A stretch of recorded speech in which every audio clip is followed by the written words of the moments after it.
So, one day I was playing Mario, the original Super Mario Bros. On my Switch, and, while I was playing it, I just couldn't help but feel bored, you know what I mean? It just kind of feels old. Okay, don't gasp at that one. The game is old. But after playing it for a little bit, that kind of got me wondering, do people just like this game just because of nostalgia? Or is there just something about it that I'm missing? Because here's the thing, on paper, I can understand why this game is considered to be special. Just to list off its achievements, it was the first home console video game of Mario, the literal biggest gaming icon in the world. Or the fact that it's often credited with saving the video game industry after the video game crash of 1983 because it introduced things like intuitive controls and level design. Like, look at the first level, all right? Oh no, there's this little gap I gotta jump over, and oh no, I fell into it, but it's okay, I can try again. And then literally the very next jump, oh my gosh, I gotta jump over the same gap again. But it's a good thing that I had practice beforehand.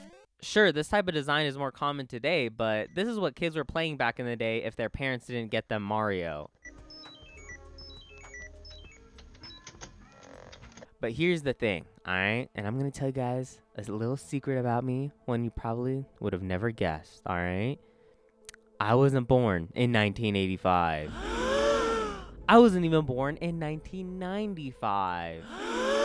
My birth year doesn't even start with a 19 at all. See, the first Mario game I played wasn't on the NES or the SNES or the N64 or the GameCube. It was on the Nintendo DS, with New Super Mario Bros. Being my first ever Mario game ever.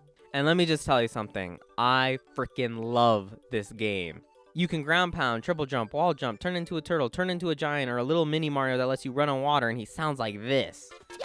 This is the type of Mario that I'm used to, and I just don't know if the original games got that sauce, in order to really interest me and keep my attention. But the thing is, I don't want to go ahead and judge a game before I've even played through all of it, so I think I'm just going to go ahead and beat every single level and really decide for myself if this is the type of Mario game for me. Well, for level 1, I run, I jump, and I beat it. For level 2, I run, I jump, and I beat it. For level 3, I run, I jump, I beat it. For level 4, I run, I jump, and I get hit. No! Wait a minute, I actually remember there was a power-up earlier in the level that I didn't decide to get because I already had a power-up. So I could just go back and get that one, right? Wait, you can't go backwards? So I'm just gonna have to live with the consequences of my actions? No! So now the fact that I've just accepted my fate and I'm just moving forward in level 4, I run, I jump, and I beat it. But yeah, for World 2, it's the same thing. I run, I jump, and I beat it. Same thing for World 3, same thing for World 4, and World 5, and World 5. Okay, maybe not World 5, but you know what? I think I know why. I can see what's happening here.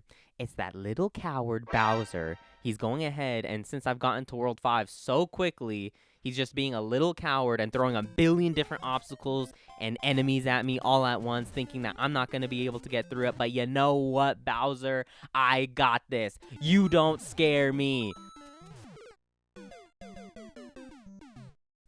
What am I supposed to do right now? I'm doing everything that I know, and it's not working. Maybe I gotta try something different, change it up. Maybe don't jump. Okay, yeah, no, that didn't work. Okay, maybe don't run?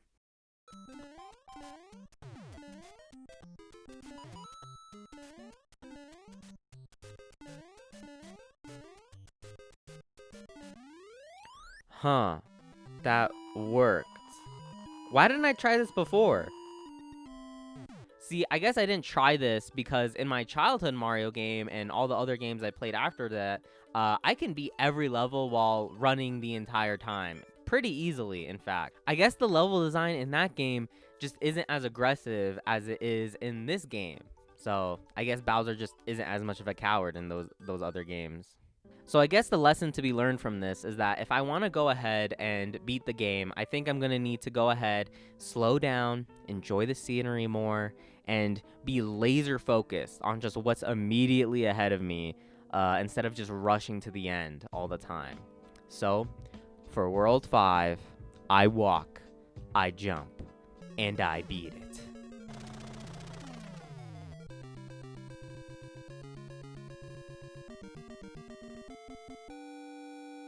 Well, now that I've cracked the code, nothing can stop me. For World 6, I walk, I jump, I beat it. For World 7, I walk, I jump, I beat it. And now I'm at the final level. Wait a minute. What just happened? Where did all my time go? I was just so focused on conquering every obstacle immediately in front of me that I kind of just ended up losing track of time. And then that's when I think it hit me why this game is designed the way it is.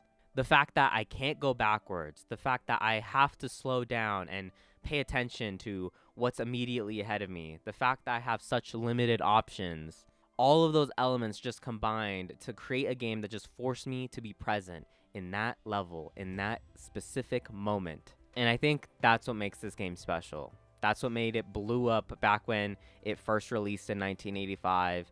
And I still think that's what makes it special and enjoyable even today. So I think I get it now.